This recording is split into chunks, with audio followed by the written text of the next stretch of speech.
హైదరాబాద్ కుక్కట్పల్లి పరిధిలో ఉన్న కేపీహెచ్బీ కాలనీలోని కింగ్స్ అండ్ క్వీన్స్ పబ్పై పోలీసులు అర్ధరాత్రి ఆకస్మిక దాడులు నిర్వహించారు.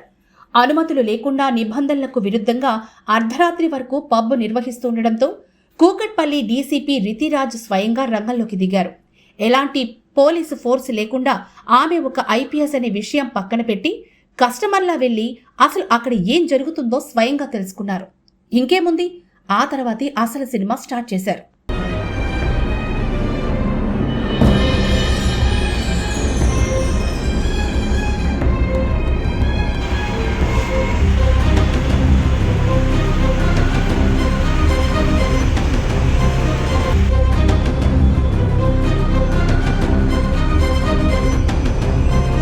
కూకట్పల్లి డీసీపీ రితిరాజ్ ఎలాంటి సెక్యూరిటీ లేకుండా సామాన్య కస్టమర్ల అర్ధరాత్రి కింగ్స్ అండ్ క్వీన్స్ పబ్లోకి ఒంటరిగా వెళ్లి అక్కడ జరుగుతున్న అసాంఘిక కార్యకలాపాలను స్వయంగా గుర్తించారు. కస్టమర్లను ఆకర్షించేందుకు పబ్ యాజమాన్యం అమ్మాయిలతో చాటింగ్ చేయించి యువకులను పబ్కు రప్పిస్తున్నట్టు తెలుసుకున్నారు.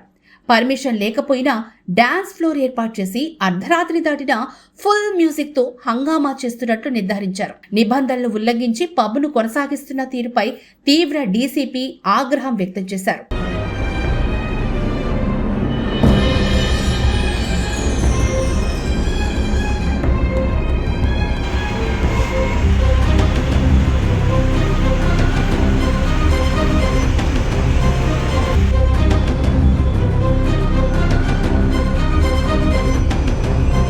పబ్లో జరుగుతున్న అసాంఘిక కార్యక్రమాల గురించి తెలుసుకుని డీసీపీ రితిరాజ్ స్థానిక పోలీసులపై ఆగ్రహం వ్యక్తం చేసినట్లు సమాచారం.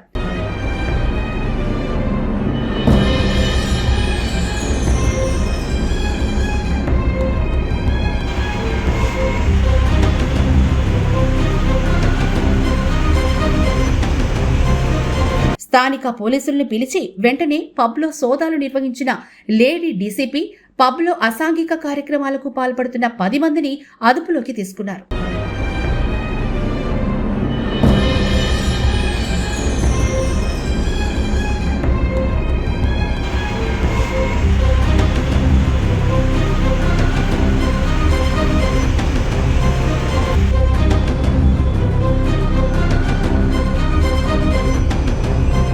పబ్లో కస్టమర్లను ఆకర్షించేందుకు గలీజ్ దందా చేస్తున్నట్లు గుర్తించిన పోలీసులు కింగ్స్ అండ్ క్వీన్స్ పబ్ మేనేజర్ను అరెస్ట్ చేశారు.